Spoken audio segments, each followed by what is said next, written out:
Good evening, and thank you for joining us. This is Pastor Mike from Leavittsburg Baptist Church, and this is our Wednesday night service for February 10th, 2021. And tonight we'll be looking at Ezra chapter 4 as we see the opposition that arises when they're building the temple. A lot of times we think that if we're doing God's work that things are going to go smoothly and we shouldn't have any opposition. When opposition arises, we get discouraged. That's a thing that has happened throughout history, quite frankly. And oftentimes, the opposition, even without being deadly to us or even as strong as we often think it is, we allow it to stop us from doing God's work. And we're going to see that Israel did this very same thing. They allowed opposition to discourage them and really didn't accomplish the task as well as they could have. We're going to see different techniques that Satan uses to keep us from doing what God calls us to do.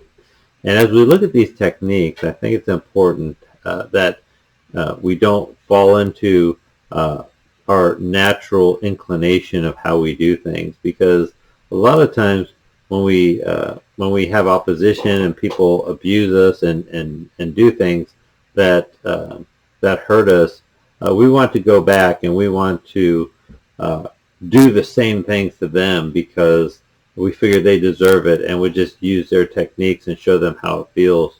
But it's important for us that we don't use Satan's techniques. And we're going to see some techniques. Some of them are subtle. Some of them are very direct that Satan uses to keep us from doing the work of the ministry. And we need to really take a warning from this that we need to not allow ourselves to fall into these traps that Israel fell into that kept them from building the temple for a long time. If you think about Nehemiah, how quickly Nehemiah built the walls of Jerusalem, and yet it took so much longer, not infinitely longer, that's an exaggeration obviously, but so many, literally decades longer to build the temple because of the opposition that they had. So take a look at your Bibles and look at Ezra chapter 4. We're going to start off by looking at three strategies the enemy uses. The enemy's strategies here in verses 1 through 6. It says, "Now when the adversaries of Judah and Benjamin heard that the returned exiles were building a temple to the Lord, the God of Israel, they approached Zerubbabel and the heads of the fathers' houses and said to them, 'Let us build with you, for we worship your God as you do, and we have been sacrificing to him ever since the days of Esarhaddon, the king of Assyria, who brought us here.' But Zerubbabel, Joshua, and the rest of the heads of fathers' houses in Israel said to them, 'You have nothing to do with us in building a house to our God, but we alone will build this to the Lord, the God of Israel, as King Cyrus, the king of Persia, has commanded us.' Then the people of the land discouraged the people of Judah and made them afraid to build and bribed the counselors against them to frustrate their purpose all the days of of Cyrus, king of Persia, even until the reign of Darius, king of Persia. And the reign of Ahasuerus, in the beginning of his reign, they wrote an accusation against the inhabitants of Judah and Jerusalem." I want you to notice, first of all, the very first strategy the enemy uses is the enemy tries to propose subtle compromise. Think about this.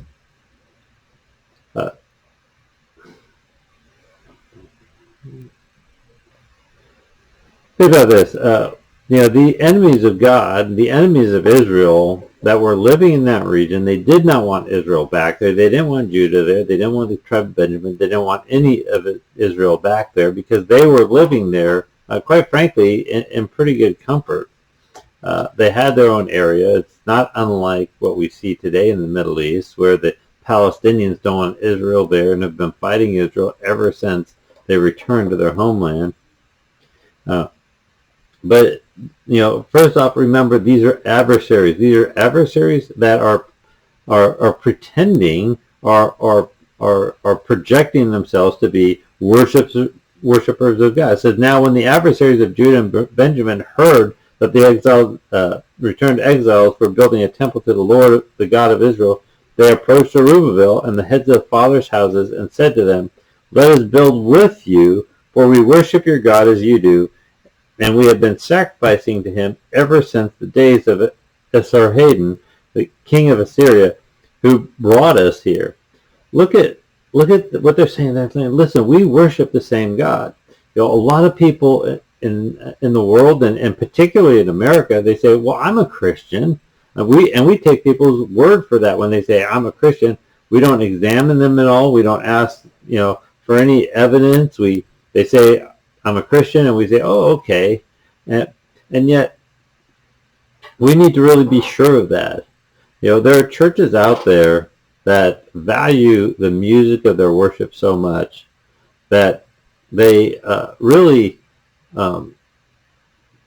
compromise a lot. They hire musicians who are not saved. They hire, because they're talented, and there's no doubt that there's a lot of people in this world that have many talents. They hire them to play in their worship service because they're talented musicians, when really they should have no part of it. This is what Zerubbabel and Joshua and the rest of the heads of the fathers of the houses of Israel said to them. He said, you have nothing to do with us in building a house for our God, for we alone will build to the Lord, the God of Israel, as King Cyrus, the king of Persia, has commanded us. He said, listen, you don't have any part of this. You're not one of us. You don't really worship our God. This has nothing to do with you.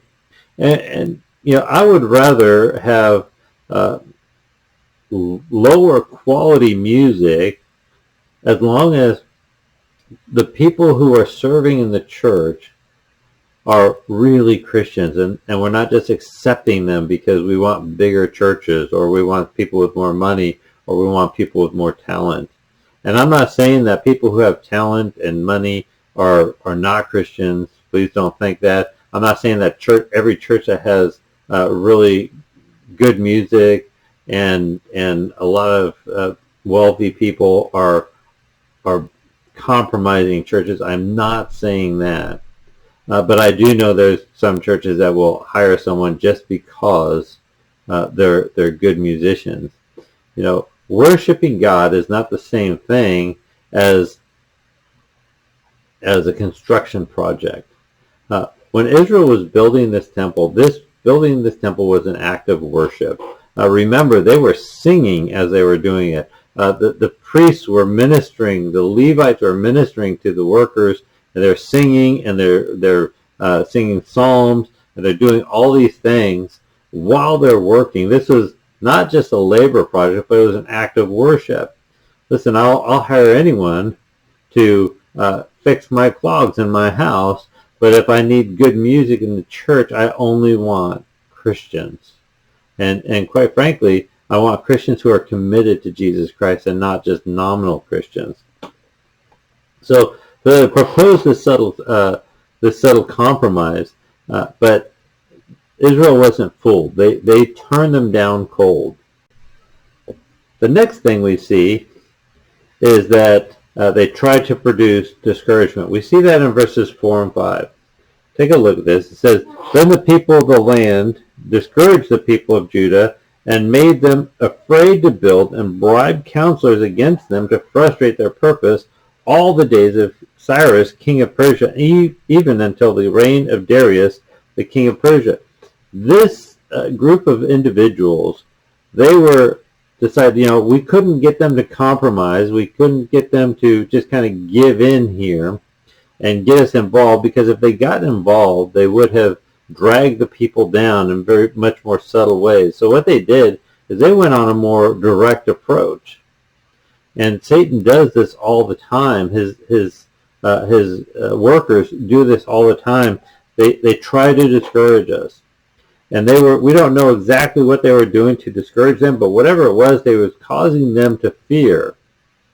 And in causing them to fear, the work had slowed down. And when we look at this, when we examine the history of it, the time frame from days of Cyrus, king of Persia, even until the reign of Darius, king of Persia, what we're seeing is a period of at least 20 years that the work of the work of the building the temple had slowed down because of this fear and this discouragement. They had hired counselors against them, so they'd hired people that were really professional discouragers, people who were giving them bad advice. They might have bribed some people to tell them the wrong way to do something, so it'd slow things down, and maybe they had to replace a lot more lumber and stone and stuff than what they should have. But they were producing discouragement. We also, and again, remember, a 20-year delay at least. And then the third thing we saw after that time and even later, we see them trying to provoke authorities. It says, and in the reign of Ahasuerus, in the beginning of his reign, they wrote an accusation against the inhabitants of Judah and Jerusalem. And so this happened during the reign of Ahasuerus. And Ahasuerus, if you remember, is Esther's the king who would eventually be Esther's husband. I don't think she was married to him at this point, but it was someone who would eventually be Esther's husband. And Ahasuerus was an important king in the history of Israel.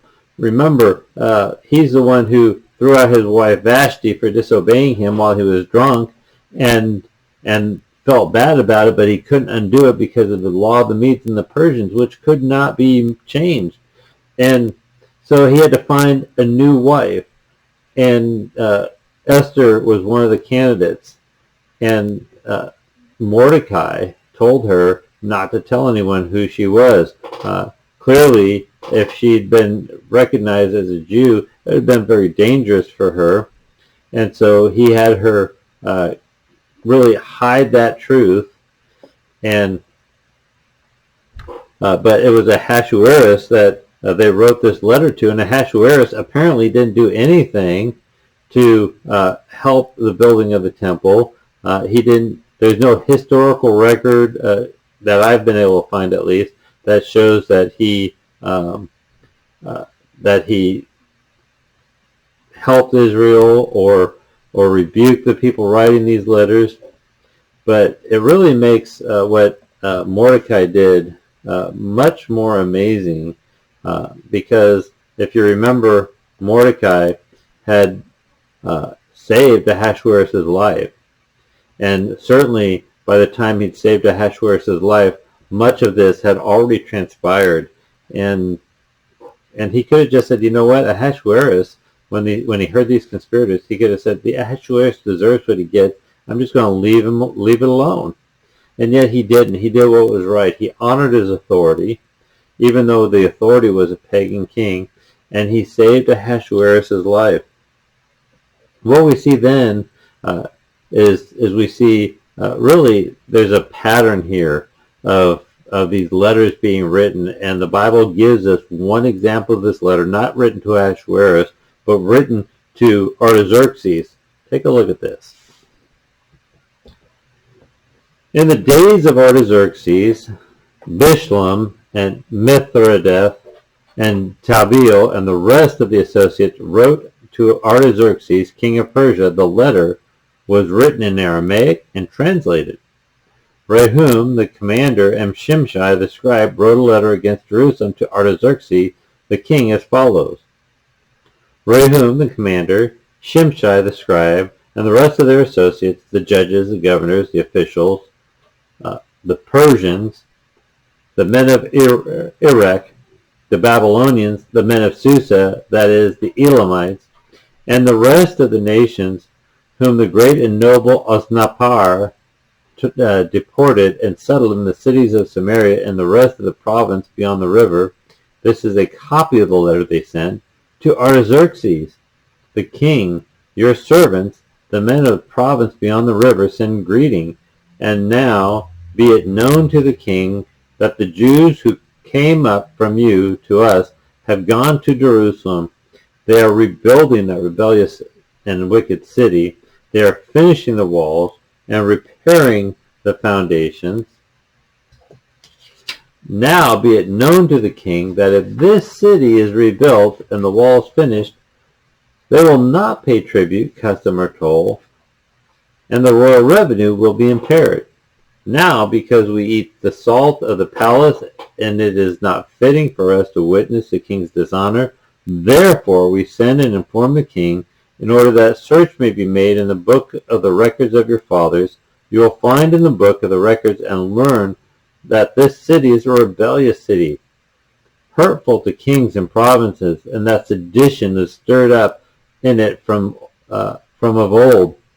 That is why this city was laid waste.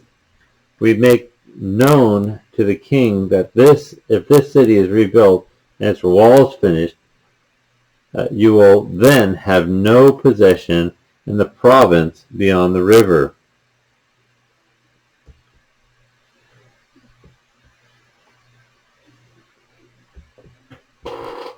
We see as they write this letter that there's this illusion of credibility that they create. They create an illusion of credibility. They want the king to think that they're credible.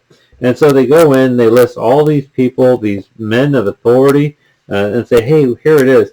Here's all these people that agree with this. And not only that, but they project themselves as friends of Artaxerxes. They says to Artaxerxes the king, your servants, the men of the province beyond the river, send greeting. And so they, say, hey, we're your friends. We're just looking out for what's best for you. And we see that even more as we look at it. But not only that, but then they create the illusion of credibility, but then they also plant the idea of betrayal. They plant the idea of betrayal in verses 12 and 13, where it says, be it known to the king that the Jews who came up from you to us have gone to Jerusalem. They are rebuilding the rebellious and wicked city. They are finishing the walls and repairing the foundations. Now be it known to the king that if this city is rebuilt and the walls finished, they will not pay tribute, custom, or toll, and the royal revenue will be impaired. They're basically saying, listen, this city is a rebellious city. It's a rebellious city from the beginning. There's nothing good about them rebuilding this city. If you let them rebuild it, if they put the walls up, they're going to stop paying tribute. Your income is going to be greatly diminished. It's going to hurt the kingdom, and we don't want that to happen, King. They're really promoting that idea that if this is rebuilt, they're going to rebel. And then to kind of really give it a little more of a little more of a twist, something to give them even perhaps more credibility, we see this. In verse 14, they create the impression of steadfast loyalty. It says, now because we eat the salt of the palace, and it is not fitting for us to witness the king's dishonor, therefore we send and inform the king. So, listen, they're creating this illusion, the impression of steadfast loyalty. They're saying, we're loyal to you, king, and really it's a loyalty that is built out of self-interest. That is something that the king can understand.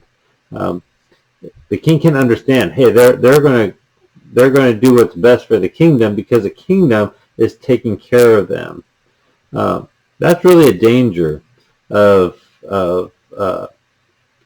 creating a dependent society.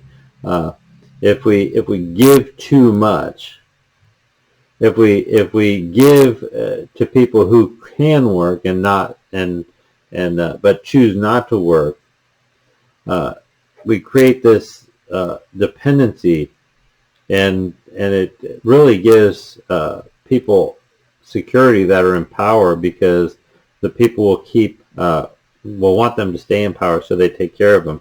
And that's what these men were saying, like, you're the one feeding us. We don't want to bite the hand that feeds us, so we want you to know that this is important. We don't want you to be dishonored, King.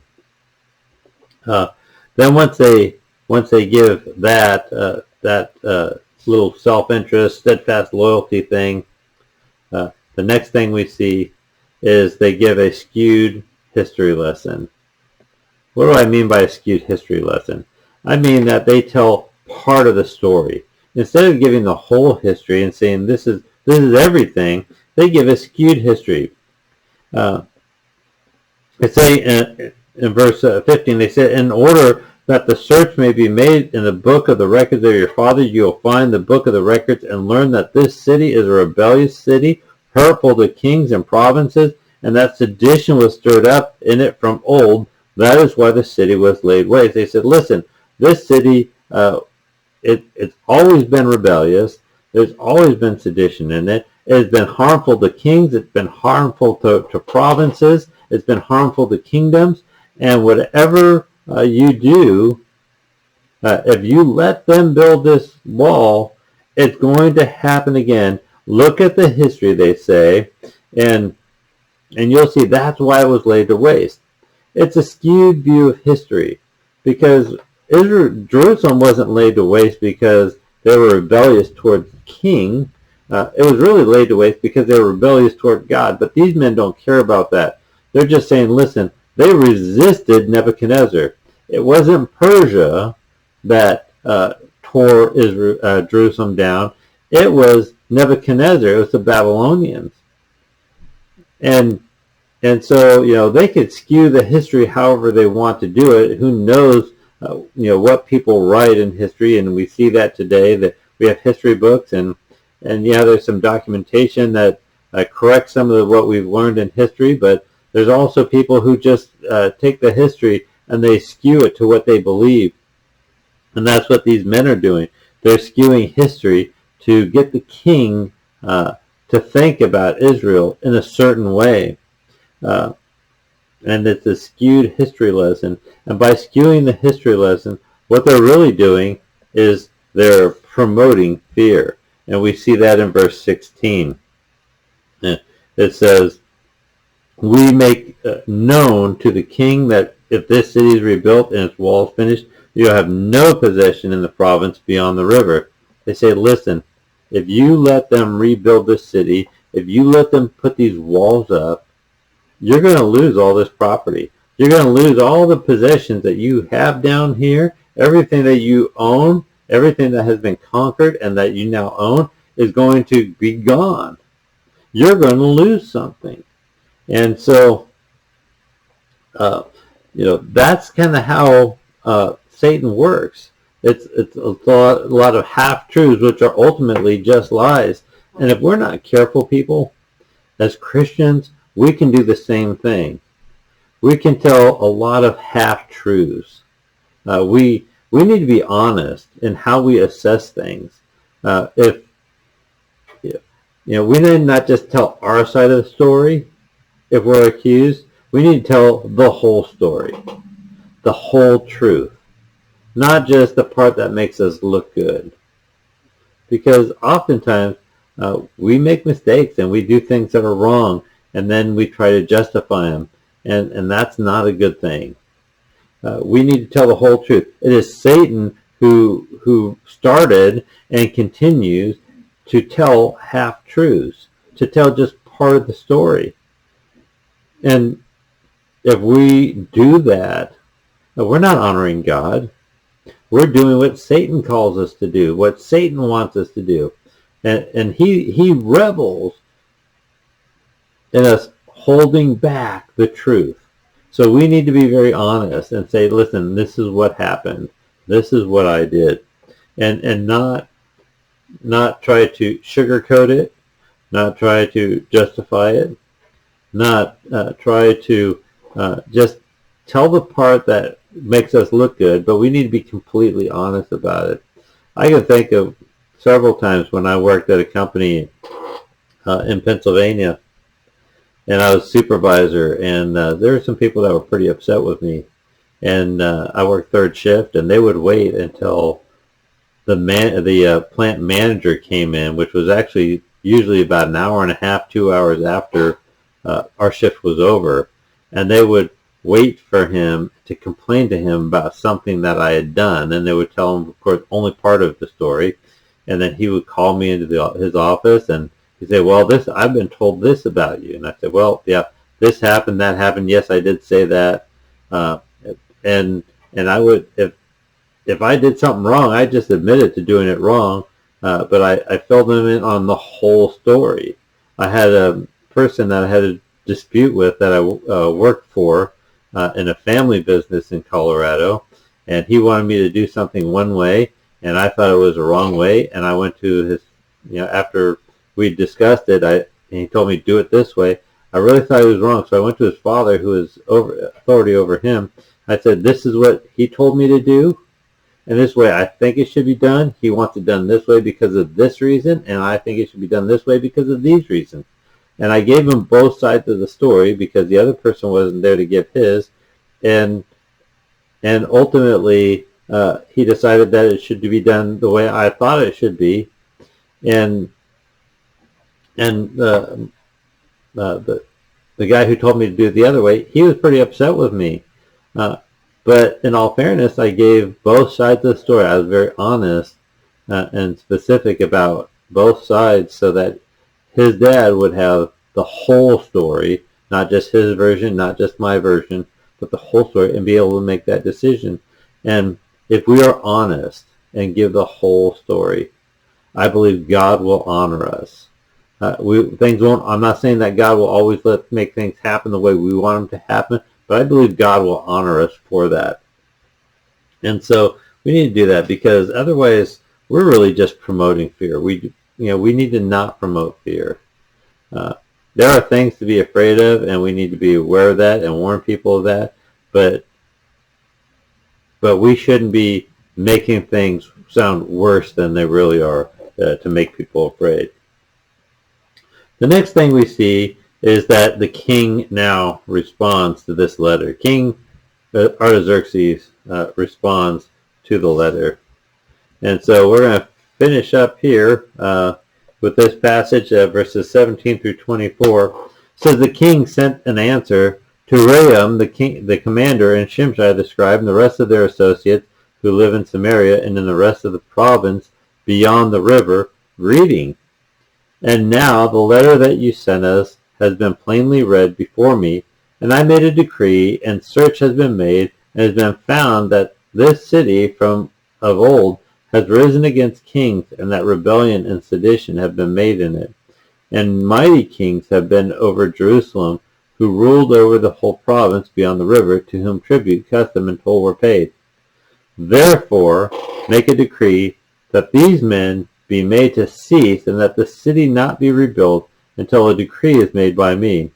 And take care not to be slack in this matter. Why should damage grow to the hurt of the king? Then, when the copy of King Artaxerxes' letter was read before Raham and Shimshai the scribe and their associates, they went in haste to the Jews at Jerusalem, and by force and power made them cease. Then the work of the house of God that is in Jerusalem stopped, and it ceased until the second year of the reign of Darius, king of Persia. And so we see here that the king responded. Now, it's important for us to note this, that Artaxerxes, he was not a king that was well known for discernment. In fact, he was known for lacking discernment. He didn't weigh the pros and cons. He didn't look over the entire thing. He had someone look up history, but and somebody did, I'm sure, but was it, again, a skewed history? Was it a history that was relevant to the people that were in Jerusalem now? Not only that, but there's also a problem because they weren't there to rebuild the city, and really there's no evidence at this point that they were rebuilding the city. They may have been rebuilding the walls, perhaps, but again, the Bible doesn't tell us that. They were there building the temple, not the city. They weren't building the walls. He didn't investigate at all because he lacked the discernment to do that. And so he looked at this history, and this history that he looked at, it was really a skewed history. Look at verses 17 through 19. It says, the king sent an answer to Raham, the commander, and Shimshai, the scribe, and the rest of their associates who lived in Samaria and in the rest of the province beyond the river, greeting. And now the letter that you sent to us has been plainly read before me, and I made a decree, and search has been made, and it has been found that this city from of old has risen against kings, and that rebellion and sedition have been made in it. Where is the history? Where is the history that says, that they rose up in sedition against kings? The only thing I can think of is back in the book of Judges, where pagan kings rose up against Israel as a judgment from God because Israel was being idolatrous, and so he sent conquerors there.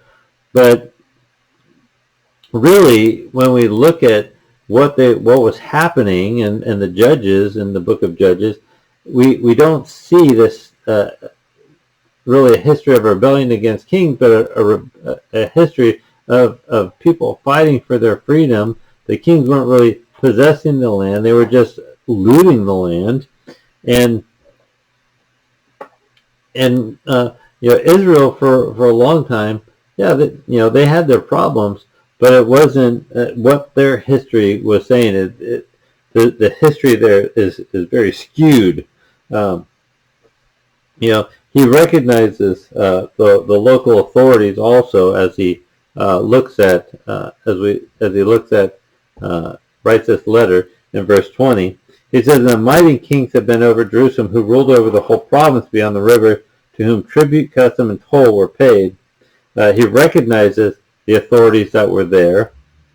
And then in verses 21-22, he makes this decree, therefore make a decree that these men be made to cease, and that the city be not rebuilt until a decree is made by me, and take care that none be slack in this matter. Why should damage grow to the hurt of the king? And so he makes a decree that the city cannot be rebuilt.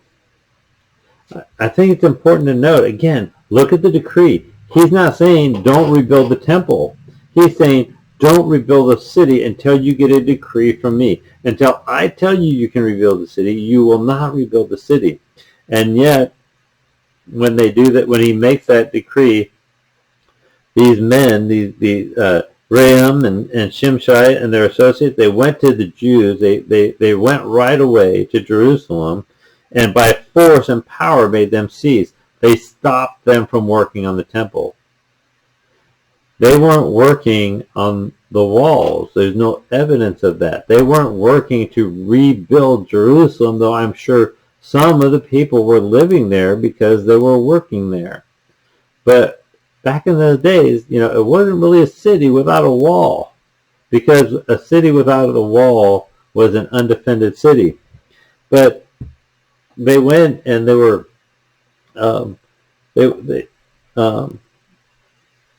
forced to stop. These men didn't say, "Hey, here's the decree." There's no evidence that they had them read the decree, that they read it to them or showed it to them. They just said, "Hey, the king told you to stop." And again, there was a lie there. And we as Christians, if we're not careful, will just, again, part truths. Did he tell them to stop? Yes, he told them to stop, but it was stop rebuilding the city. He didn't say stop rebuilding the temple. It was really directed that they not rebuild the city. But they should have been allowed to rebuild the temple, but these men stopped them from doing that. And And what we see on the evidence of the history, based on the time frame that we see here, it says, "Then the work of the house of God that is in Jerusalem stopped, and it ceased until the second year of the reign of Darius, the king of Persia." And what we see is that all the work stopped, and it stopped for about 15 years. So at this point, we're really looking at 35, to 40 years of time from the time the first decree is made to the time where the work completely stopped. They've had almost 40 years to do this, and they haven't really made a lot of progress because of all the opposition that they had, that they allowed themselves to be discouraged, and we need to be careful of that.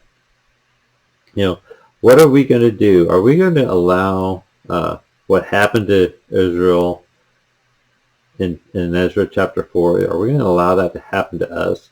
Yes, there is opposition. We're trying to see people saved. We're trying to grow spiritually. We're trying to really, a lot of people think of churches as a business, but really a church is a family. It's not a business. And we're trying to build up the family. And yet opposition comes. We have things like COVID-19, stay-at-home orders, the media creating panic surrounding all kinds of things. What are we doing about it? Are we as believers wholeheartedly following God, or are we allowing the tactics of the devil to stop us from doing what he calls us to do? So we need to make sure that we remain faithful and true to the calling that God has placed on us, and do the work that he calls us to do, so that we don't stop, we don't get discouraged, so that we don't slow down, but we keep going, keep plugging away, because that's what God has called us to do. I hope this has been an encouragement to you. I hope it's been a challenge to you, and I hope that you will really redouble your efforts to be the person that God calls you to be. May God richly bless you as you serve him.